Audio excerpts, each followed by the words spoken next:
going on? We are back in black in the building.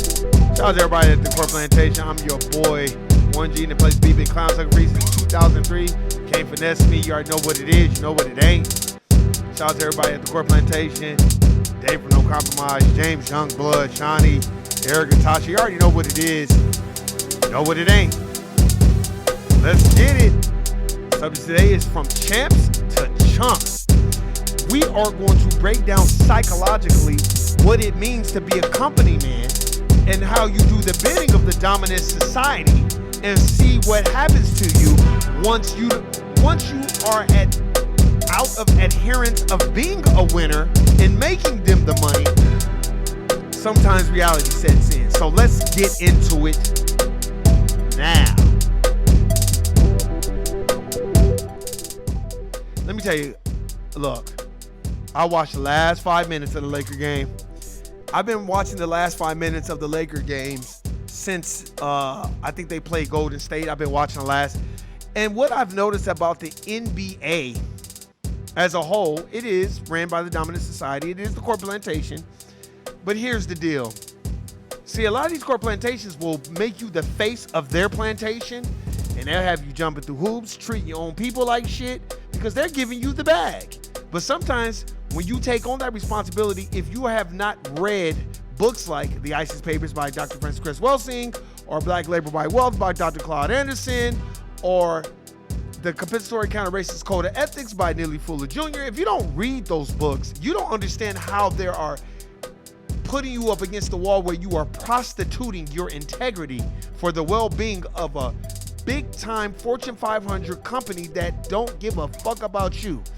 If they're leading you to the path of righteousness to be a billionaire, imagine how much money they have.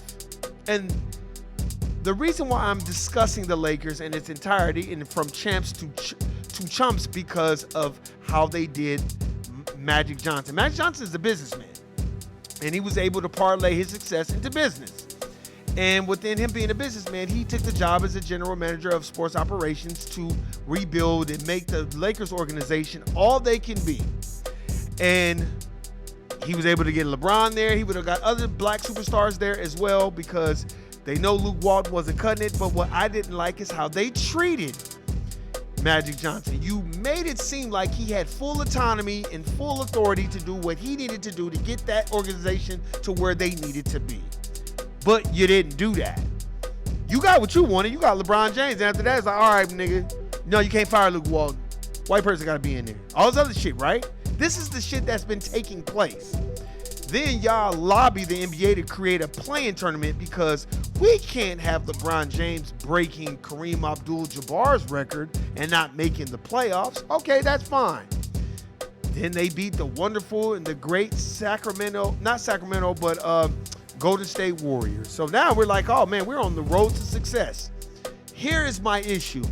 You don't use a black person to attract other black athletes and then treat that black person who's won you 5 championships like shit and allow other people to besmirch his name and talk shit about Magic Johnson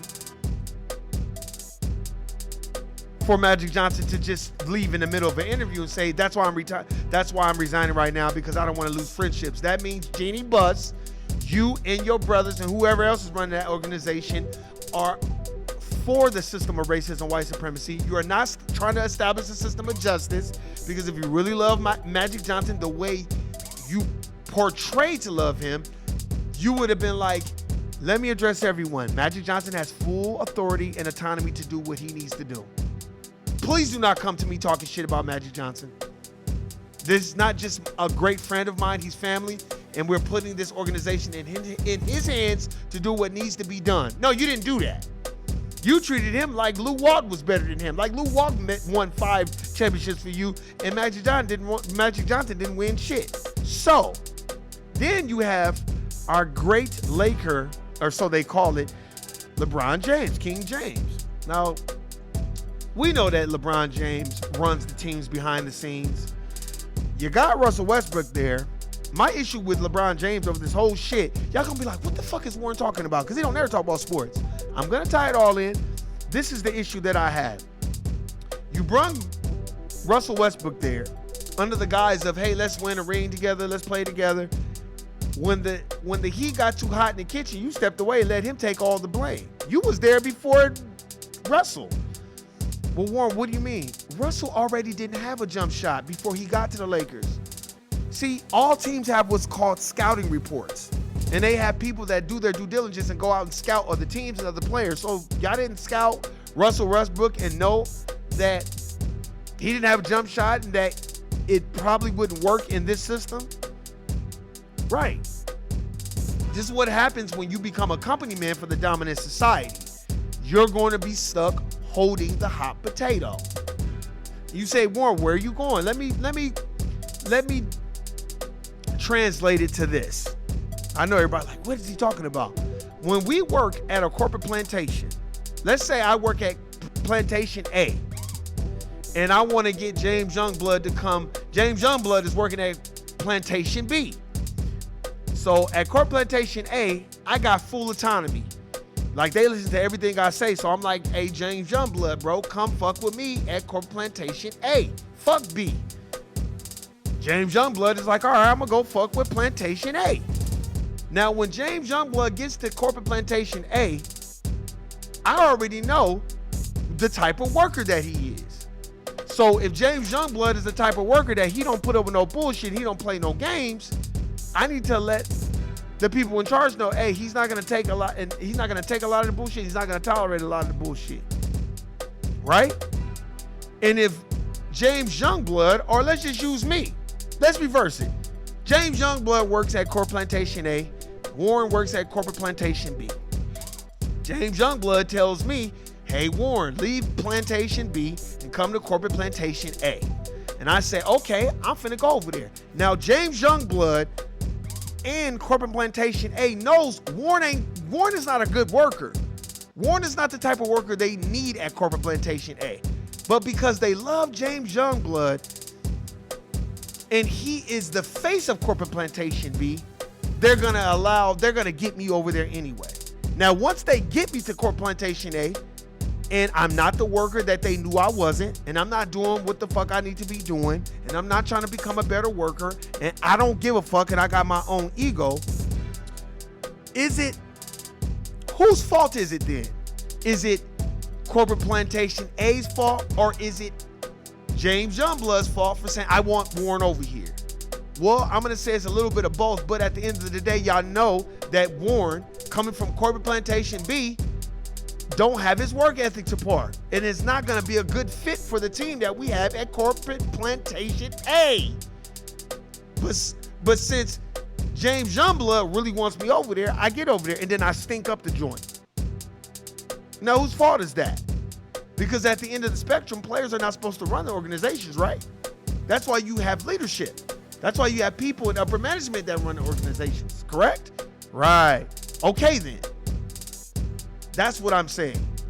LeBron, you knew he didn't have a jump shot. The Lakers knew Russell Westbrook didn't have the jump shot, and they made that whole fucked up season about him. Like it was his fault that the season was fucked up.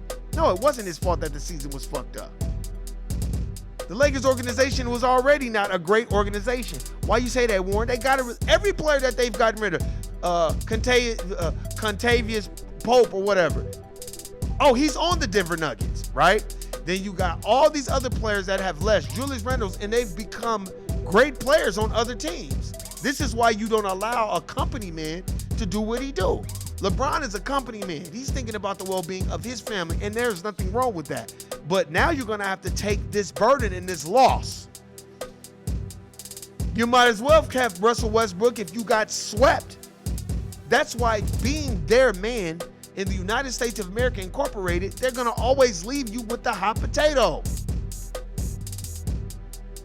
They're going to always leave you with the hot potato.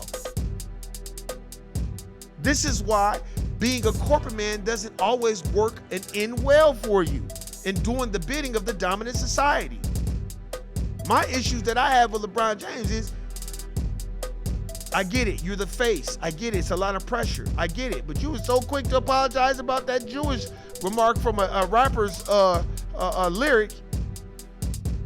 You know what I mean? They make you do that, and then they allow you to move within their infrastructure and become this company man. And what I didn't particularly like about the situation is, okay, y'all got swept. Why isn't Pelinka fired? See, those rules only apply to certain people, huh? Well, they fired the coach from Milwaukee because I think that superstar said he didn't want to play for him no more. So I think that's what happened with that. But why is Pelinka and Steve Kerr still coaching in the NBA, which is a corporate plantation? Why are they still being the overseers? Steve Kerr's out of the playoffs, and now the Lakers are out of the playoffs. Matter of fact, that was the biggest embarrassment that I've ever seen. But this is what you get for being a company man, LeBron, in my personal opinion. Sometimes you gotta just keep it a buck. This is why the greats like Kobe Bryant, Shaquille O'Neal, Magic Johnson, Kareem, the Bull greats, Jordan, Pippen, all.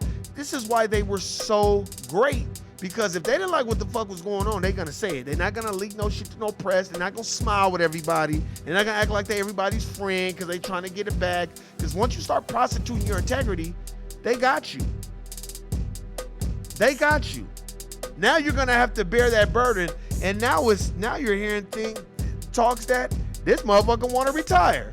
So that should let you know already what the fuck is going on. Yep, I done fucked it up, and that's normally what company men do.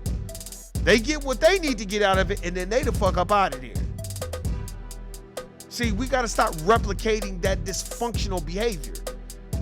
And people say, well, what would you do?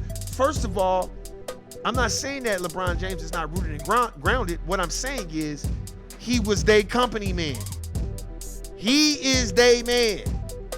And they rode they man all the way to where they got swept. And I did not personally like how they did Russell Westbrook. We all know Russell Westbrook plays out of fucking control and don't got no jump shot. That ain't nothing new. But for you to bring him to the Lakers and make him the focal point of why we're losing, I think that was fucked up, and that was an scapegoat. Because a lot of those dominant society people within that organization don't want to take it on the chin. So I'm waiting to see when they're going to fire the GM. I'm waiting. I'm counting down. He shouldn't be asked to come back. You're fired. We got swept. I'll be surprised if they don't fire Darvin Ham as well. This is what I mean. And everybody that works a corporate plantation job, you know there's those people that walk around there. I got everything for you, boss. I do everything for you, boss. I got you, boss. You want me to jump off this building? I got you, boss.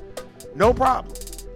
They will do it just so they can be looked at and be in the good favor of the dominant society. So they don't mind prostituting their integrity. They don't mind stepping on everybody's head to get to where they need to get to. Sometimes it ain't about that. Sometimes it's about the contents of your character. See, a lot of motherfuckers talk shit about Jordan. He was like, well, Republican buy my shoes too. You know, a lot of people talk shit about it, but the thing that you don't ever hear about Jordan is he mean what he say what he mean. And if he got to get in your face, he gonna let you know. And I'm not saying that Jordan wasn't their man. I'm not saying that. Jordan probably was their man. But what I'm watching right now is a shit show. And you doing all this politicking and doing all this bullshit for the dominant society. And look, you got fucking swept. So what does that tell you? That shit don't work. Being a man and politicking and creating rules within the infrastructure of the game. So y'all get there. Man, the NBA tried to help that motherfucker get to the championship. Now motherfuckers ain't talking about him passing Kareem Abdul-Jabbar's record. Man, as soon as he passed Kareem Abdul-Jabbar's record, they was talking about he's better than Jordan. That's because he look, let me tell you something about Jordan. Jordan has a certain arrogance about him. You know why? Because he know he's the shit. Motherfuckers want to have Jerry West as the logo. And Jerry West didn't have nearly as big as an impact on the game as Jordan did. But they know they make Jordan the logo, they got to pay. Y'all just look at this shit. Doesn't it remind you of the corporate plantation? Have you ever worked around? I've worked around several motherfuckers like LeBron James. That's why I keep to myself. I keep my circle tight, and I do what I need to do to survive. Go look up the articles. Go see it. Look behind the scenes. It's going to remind you of the corporate plantation. I'm pretty sure each of us have worked with somebody that is that way. When I worked at the corn plantation in different departments and I had the will of the department and I had the power in the infrastructure department, I used it wisely. I used it for my people. I always made sure my people were straight, and I would never allow them to talk shit to me about other black people. I just didn't play that shit. I just wasn't in it. I'll go have that conversation with my black brothers and sisters. I don't need you to do that to me. But sometimes when they make you their man, you're gonna have to prostitute your integrity to get that dollar. So the question to everybody out there is, are you willing to do what he did? Because look what he did. Now you're going out a loser. Hey, go look into it. Check it out for yourself. I got nothing but love for y'all. Y'all know what my saying is. Guilty, nigga. I'm out. Peace.